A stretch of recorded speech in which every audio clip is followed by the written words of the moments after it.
네, 안녕하세요. 반갑습니다. 해피바이러스입니다. 오늘은 법륜 스님의 책 새로운 100년 읽어드리도록 하겠습니다. 오연호가 묻고 법륜 스님이 답하다 새로운 100년 가슴을 뛰게 하는 통일 이야기라는 내용이 책 제목입니다. 먼저 새로운 100년에 나와 있는 스님의 이야기 제일 첫 번째 장에 있는 걸 읽어드릴게요. 새로운 출발 준비되셨나요? 참 시원합니다. 이제야 지난 20여 년간 끌어안고만 있던 큰 짐을 풀어놓고 한숨 돌리는 심정입니다. 그동안 이런저런 책을 내놓으면서 세상 사람들과 많은 이야기를 나누었지만 한편으로는 늘 마음속에 걸리는 것이 있었습니다. 오래전부터 정말 펴내고 싶었던 책이 하나 있었지만 제대로 손도 못 대봤기 때문입니다.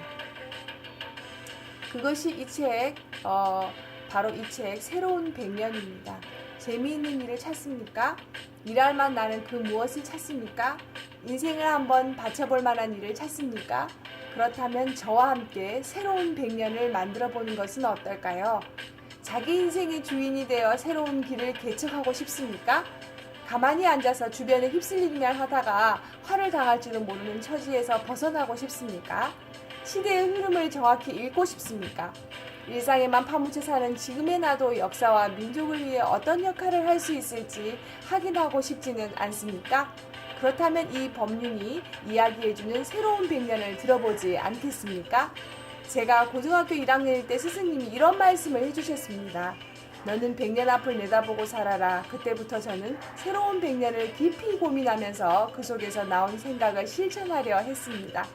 정토회와 평화재단을 만든 것도, 굶주리는 북한동 포도업기 운동을 20여 년간 해온 것도, 인도 등 제3세계의 어린이들을 도와온 것도 그런 여정이었습니다. 새로운 100년을 만드는 일은 미래에 대한 투자로서 그 가치를 가늠하기도 어려울 만큼 무척 가슴이 벅차오는 일입니다. 지난 100년간을 되돌아보십시오. 우리 민족은 일제의 나라를 빼앗기고 분단과 전쟁을 경험했습니다.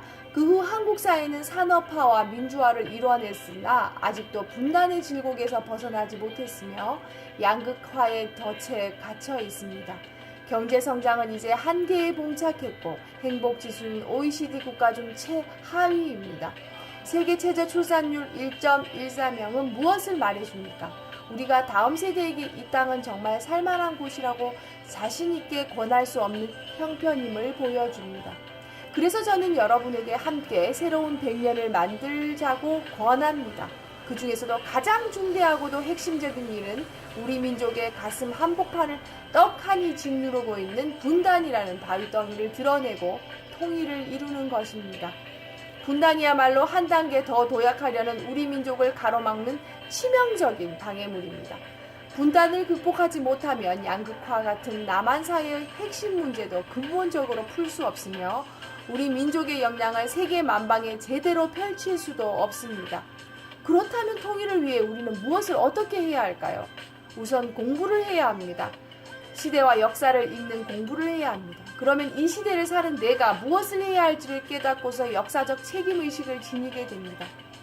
반복되는 일상에 묻혀 살던 내가 화들짝 깨어날 것입니다. 우리 민족의 뿌리는 어디에서 시작되었을까? 우리 민족은 왜 고구려와 발해의 옛 땅을 잃어버렸는가? 삼국 통일의 의미는 교과서에서 가르쳐준 것만이 전부일까? 계백과 김유신은 당대에는 철천지 원수였는데 우리는 왜 지금 두 장군 모두를 민족의 위인으로 평가할까? 만약 전태일이 지금의 북한에서 산다면 어떤 인권운동을 할까? 조선 말기에는 밀란이 빈발했던 북한 땅의 인민들은 왜 굶주리는데도 김일성 왕조에 순응하고 있는가? 북한의 3대 권력 세습을 어떻게 봐야 할까? 남북 이산 가족이 만나는 장면을 TV에서 볼 때는 눈물을 흘리면서도 왜 그런 감정이 통일운동으로 번지지 못하는 것일까? 남한 사회의 양극화 해소와 남북 통일이 대체 무슨 관계가 있다는 말일까? 통일을 누가 어떻게 이뤄낼 수 있을까? 통일이 반드시 필요하고 또 가능하다면 오늘 당장 내가 할 수 있는 작은 실천은 무엇인가? 시대와 역사를 제대로 읽으려면 눈을 크게 떠야 합니다. 남한만 보지 말고 한반도 전체를 봐야 합니다. 한반도에 머무르지 않고 미국과 중국을 나아가 세계를 봐야 합니다. 오늘에만 급급하지 말고 과거와 미래를 함께 봐야 합니다. 역사는 우리에게 세계 정세의 흐름을 정확히 간파하지 못하면 화를 당한다는 것을 가르쳐 줍니다. 특히 주변 강대국의 세력 교체기에는 더욱 그렇습니다. 세계 정세에 어두워서 당했던 화가 임진왜란이요, 병자호란과 삼전도의 굴욕이요, 일제의 침탈이요, 남북 분단과 6.25 전쟁입니다. 그래서 여러분과 새로운 100년을 함께 만들자는 말은 세계 속에서 우리 자신을 보는 눈을 키우자는 뜻이기도 합니다. 글로벌 리더를 목표로 하되 민족의식과 역사의식을 갖춘 리더가 되자는 제안입니다. 독일과 프랑스는 철천지 원수였는데 어떻게 유럽연합의 탄생을 함께 주도할 수 있었을까? 남한과 북한도 그럴 수 있는가? 역사상 우리 민족이 동북아시아를 주도한 적은 없었는가? 통일한국이 탄생한다면 동북아 지역 공동체를 주도할 수 있을까? 주한미군 문제와 북한 핵 문제는 어떻게 풀어야 할 것인가? 중국과 미국 사이의 세력 교체기를 우리는 어떻게 대비할 것인가? 중국도 미국도 동의할 수밖에 없는 통일의 방법은 무엇이고 통일의 적기는 언제일까? 이 책은 새로운 100년을 만들기 위해 이런 질문들을 정면으로 다룹니다. 내용이 어렵지 않냐고요? 걱정하지 않으셔도 됩니다. 오연호 오마이뉴스 대표가 저와 3개월간 나눈 대담을 쉽게 풀어 정리했기에 쏙쏙 들어올 겁니다. 서초동 평화재단에서 일주일에 한 번꼴로 진행된 대담의 마지막 주제는 누가 언제 새로운 100년을 만들어낼 것인가였습니다. 모든 일엔 첫 단추를 바르게 끼우는 것이 중요합니다. 2012년 대통령 선거에서 새로운 100년을 제대로 설계하고 실천할 수 있는 정권이 들어서야 합니다. 산업화의 리더십, 민주화의 리더십에 이어 남한 사회 전체를 포용하고 나아가 남북 통일을 이뤄낼 수 있는 통합의 리더십이 필요합니다. 그래서 여러분의 선택이 중요합니다. 여러분이 새로운 100년을 만들어가는 리더와 의병이 되어 주십시오. 2012년을 새로운 100년의 첫 해로 만들고자 하는 정치인과 유권자 모두에게 이 책을 권합니다.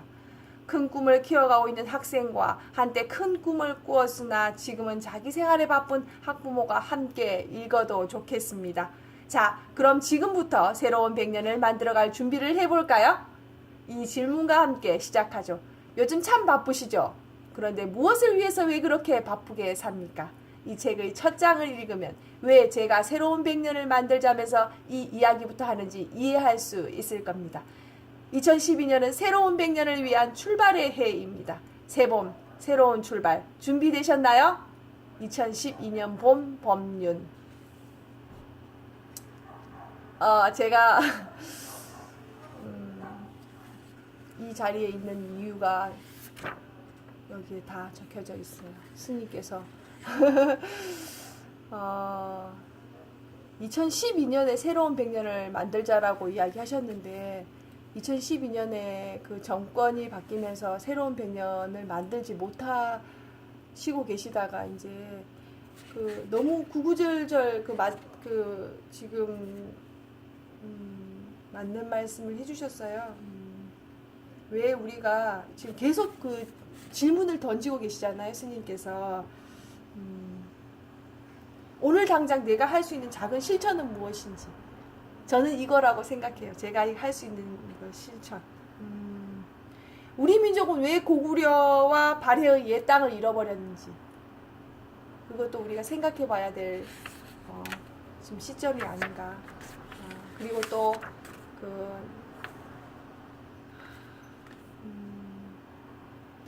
지금